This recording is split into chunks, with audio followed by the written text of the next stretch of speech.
Good morning class 8। हम लोग सुदामा चरित पाठ को पढ़ रहे हैं जो नरोत्तम दास द्वारा रचित है। पिछली कक्षा में हम लोगों ने प्रथम 8 पंक्तियों को पढ़ लिया है। अब हम लोग उसके बाद की जो पंक्तियां हैं उसको पढ़ेंगे। आज की कक्षा में हम लोग 6 पंक्तियों को पढ़ेंगे। तो चलिए शुरू करते हैं। हम लोग पहले इसका वाचन कर लेते हैं, फिर इसमें आए कठिन शब्द का अर्थ जानेंगे, फिर इसकी व्याख्या करेंगे। कछु भाभी हमको दियो, सो तुम काहे न देत, चापी पोठरी काख में रहे कहो केहु हेतु। सुदामा जब श्री कृष्ण के पास आते हैं तो उनकी पत्नी क्या देती है? चावल, भुने हुए चावल देती है। ये ले जाकर तुम श्री कृष्ण को दे देना। किंतु जब सुदामा आते हैं, श्री कृष्ण का वैभव और ऐश्वर्य देखकर, द्वारका नगरी की जो भव्यता है, जो वहाँ पर स्थिति है, और कृष्ण की जो स्थिति है वह देखकर उनके मन में संकोच उत्पन्न होता है।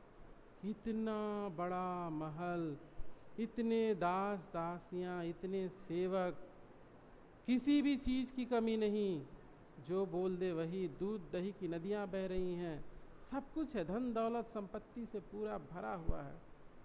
उसको ये भुने हुए चावल दो, इतनी तुच्छ वस्तु दो, वो उसे तुच्छ समझ रहे हैं। वो क्या करते हैं? कांख में, बगल में उस पोटली को दबा लेते हैं कि कृष्ण को दिखाई न दे। कृष्ण तो कृष्ण है ना, उनसे भला कोई कुछ छुपा सकता है? कुछ नहीं छुपा सकता। कृष्ण देख लेते हैं, ओ छुपा रहे हो कुछ, अच्छा अच्छा छोड़ेंगे नहीं, ऐसे ही नहीं जाने देंगे तुम्हें। तो सुदामा से कहते हैं, जब सुदामा को नहलाना धुलाना हो जाता है, अच्छे वस्त्र पहना देते हैं, बातचीत होने लगती है, तब ये घटना घटित होती है। क्या कह रहे हैं? कछु भाभी हमको दियो, भाभी ने मेरे लिए कुछ भेजा है सुदामा।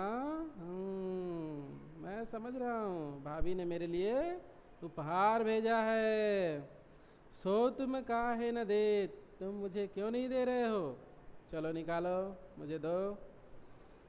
चापी पोठरी कांख में, तुम अपने बगल में, कांख इसको बोलते हैं, बगल में छुपा रहे हो, दबा रहे हो उसको। बोलो ऐसा तुम क्यों कर रहे हो?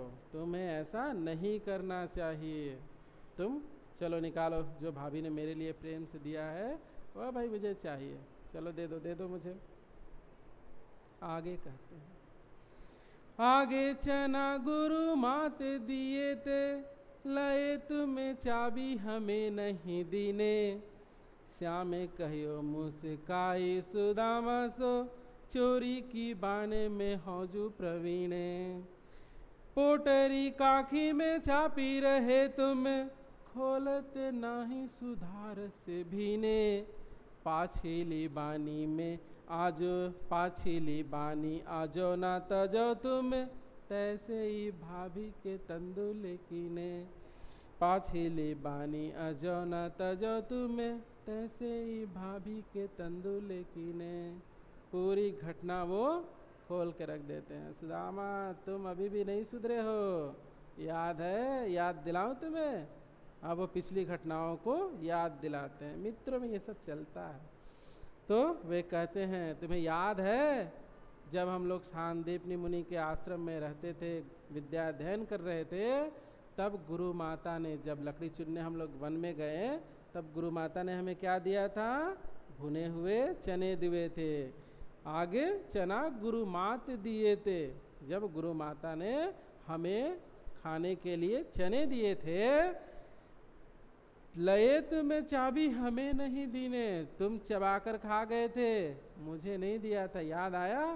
याद दिलाओ ठीक से वो बता रहे हैं। घटना यह है कि सांदीपनि मुनि के आश्रम में जब वे दोनों विद्या अध्ययन कर रहे थे, तो विद्यार्थियों को गुरुकुलों के लिए, जैसे जहाँ विद्यार्थी रहते हो, उन्हें गुरुकुल में तो उन्हें कुछ काम करना पड़ता है। तो लकड़ियाँ चुन के लाने का काम सुदामा और कृष्ण को दिया गया कि जाओ हवन यज्ञ करने के लिए और भोजन बनाने के लिए जो लकड़ियाँ, सूखी हुई लकड़ियाँ चाहिए वो तुम लोग लेकर आओ दोनों। गुरु माता ने कुछ चने उनको दे दिए कि लो ये खा लेना दोपहर में, जब भूख लगे खा लेना। जब वो लोग लकड़ियाँ चुनने जंगल में चले गए और दोपहर में वो जब लकड़ियाँ चुन रहे थे तो अचानक तेज बारिश होने लगी। दोनों एक पेड़ पर चढ़ गए। तो कृष्ण ऊपर थे और सुदामा नीचे, यानी पेड़ पर ही थे, दोनों अलग अलग डाल पर थे, एक ही डाल पर नहीं थे। अब ठंड, बारिश से भीगे हुए हैं, ठंडी भी लग रही है और ऊपर से भूख। सुदामा ने क्या किया, पोटली खोला और चनों को चबाने लगे क्योंकि उन्हें तेज भूख लगी थी। सुदामा ने कृष्ण को कुछ भी नहीं दिया, चना उनको नहीं दिया। क्यों? ज़्यादा नहीं थे, देने से क्या होगा, आधा आधा हो जाएगा। तो सुदामा के मन में ये स्वार्थ आ गया, उनको स्वार्थ ने घेर लिया, जिसके कारण उन्होंने कृष्ण को कुछ नहीं दिया और चबाने लगे चना। जब वो चना चबा रहे थे तो अब चना चबाइएगा और आवाज़ ना हो, ये संभव नहीं हो सकता। भुने हुए चने हो और कड़ाम कुड़ुम की आवाज़ ना आए, ये हो सकता है? तो चबाने से आवाज़ आने लगी। तो श्री कृष्ण ने कहा, सुदामा क्या तुम चने चबा रहे हो? चलो लाओ वो चने हमें भी दो। सुदामा ने कहा, नहीं नहीं नहीं नहीं, मैं चने नहीं चबा रहा हूँ, मैं ठंड से मेरी दांत बज रहे हैं, दांत कड़कड़ा रहे हैं, मुझे ठंड लग रही है ना, तो मेरे दांत कड़कड़ा रहे हैं, उससे आवाज़ हो रही है, कटकटा रही है मेरे दांत। उन्होंने कहा, सच में? लेकिन वो चने तो गुरु माता ने दिए, तो वो कहाँ गए? ओहो, लगता है रास्ते में गिर गए। बारिश हो रही थी ना, हम लोग भाग कर आए ना, तो लगता है रास्ते में गिरे। श्री कृष्ण तो सब देख रहे थे, वो जान रहे थे वो बेचारा भूखा है, इसलिए झूठ बोल रहा है। मैंने कहा ठीक है, खा लो। मन में उन्होंने क्या कहा, खा लो खा लो। मित्र वही होता है जो स्वयं के सुख को महत्व ना देकर अपने मित्र के सुख को महत्व देता है। तो वो घटना याद दिलाते हैं कि तुम उस समय खा लिए थे। श्यामे कहियो मुस्काई सुदामा से, श्री कृष्ण मुस्कुराकर सुदामा से कह रहे हैं, चोरी की बाणे में हौजू प्रवीण है तुम, चोरी की आदत में एकदम प्रवीण हो, माहिर हो तुम, एकदम तुमने इसमें महारत हासिल कर ली है चोरी में। पोटरी काखी में चापी रहे तुम पोटली को अपने बगल में दबा रहे हो, कांख में दबा रहे हो, खोलत नाही सुधारस भीने, उस पोटली से सुगंध आ रही है, भुने हुए चावलों की सुगंध आ रही है, और उससे मैं क्या हो रहा हूँ, मेरी भूख लग रही है, मैं मोहित हो रहा हूँ उस भुने हुए चावल के गंध से। तुम खोल क्यों नहीं रहे हो, क्यों दबा रहे हो उसे कांख में? पाछली बानी अजौना तजो तुमने पिछली आदत अभी भी नहीं छोड़ी है ना। देख के ही लग रहा है, देखो पोटली दबा रहे हो, तुमने आज तक आदत नहीं छोड़ी है, पिछली आदत। तैसे ही भाभी के तंदुल की ने, उसी तरह जैसे सुदामा, याद है तो जब गुरु माता ने चने दिए तो तुमने खा लिए थे, वो आदत आज भी तुम्हारी छूटी नहीं है। तुम भाभी के दिए हुए भुने हुए चावलों के साथ वैसा ही करना चाहते हो, वो मैं तुम्हें करने नहीं दूंगा। वो सुदामा को बताते हैं कि तुम आज भी चोरी की आदत में प्रवीण हो, तो चलो निकालो वो पोटली। श्री कृष्ण वो पोटली ले लेते हैं जबरदस्ती। सुदामा नहीं दे, सुदामा ऐसा नहीं करना चाहते, को छुपा लेना चाहते हैं, ऐसी बात नहीं है। वो श्री कृष्ण की जो स्थिति देखते हैं कि इतना धनवान आदमी है, कुछ भी इसके पास कमी नहीं है, पूरा घर, मैंने उनका जो महल था देख के कोई भी बोल सकता है कि इस व्यक्ति के पास लक्ष्मी का निवास है, धन दौलत से भरा हुआ है, सब कुछ है, उसको इतना तुच्छ उपहार दूं, कैसे दूं? होता है कभी कभी हम लोग अपने मित्र के पास जाते हैं, मित्रता देखिए, धन दौलत देख के मित्रता नहीं होती, मित्रता दिल से होती है। इसमें धन दौलत का कोई मोल है ही नहीं कि अमीर है तो दोस्ती नहीं होगी और गरीब है तो दोस्ती नहीं होगी, ऐसी बात नहीं। मित्रता तो भावना है, वह स्थिति को देखकर, अमीरी गरीबी को देख के नहीं होती। तो मान लीजिए कभी आप किसी मित्र के घर गए हैं उसके बर्थडे पार्टी में, और वो मित्र आपका बहुत धनवान व्यक्ति है, और वहाँ जाकर आप उसके लिए एक छोटा सा उपहार लेकर गए और देखते क्या है, बहुत सारे लोग आए हैं, उसके मित्र सगे संबंधी सब आए हैं और उसको बड़े बड़े उपहार दे रहे हैं, तब आपके मन में संकोच का भाव आएगा। ओह, इसके और इतने सारे लोग आए हैं, सब इतने बड़े बड़े उपहार दे रहे हैं और मैं इतना छोटा सा उपहार दूँ।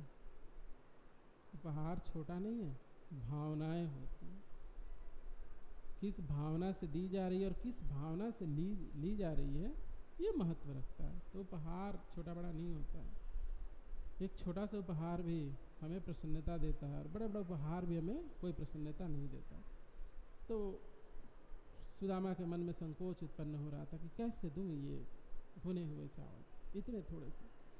श्री कृष्ण उन भुने हुए चावलों को ले लेते हैं और बड़े प्रेम से उसको खोलते हैं, उस पोटली को प्रेम से खोलते हैं, उनकी आंखों में आंसू आ जाते हैं।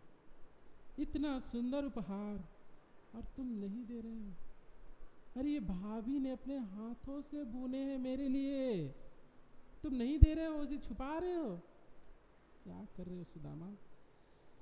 उसको खोलते हैं और प्यार से लेकर मुंह में लेते हैं और चबाते हैं।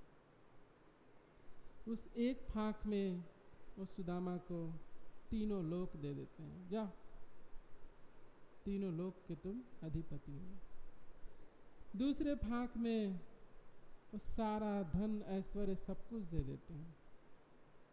जब तीसरा फाँक लेने जाते हैं, रुक्मिणी हाथ पकड़ लेती है, बस कीजिए, अपने लिए कुछ छोड़िएगा, अब वैकुंठ ही देने जा रहे हैं, अगर वो दे देंगे तो हम लोग कहाँ रहेंगे, तो हमारे बारे में कम से कम सोचिए। आप तो मित्रता भावनाओं में बहे जा रहे हैं, लेकिन थोड़ा हमारे बारे में भी सोचिए, घर कम से कम रहने दीजिए। और रुक्मिणी उन चावलों को ले लेती है और बाकी जो रानियां हैं वो मिल बांट के खा लेती हैं। श्री कृष्ण कहते हैं, देखो तुमने सुदामा के चावल खाए हैं, याद रखना तुम इन चावलों का मोल चुकाना पड़ेगा तुम्हें। रुक्मिणी कहती हैं, समय आने पर वो भी हो जाएगा। तो अगली कक्षा में जब हम लोग मिलेंगे तो बाकी का जो भाग है उसको पढ़ेंगे। तो मिलते हैं अगली कक्षा में और पढ़ते हैं सुदामा चरित्र।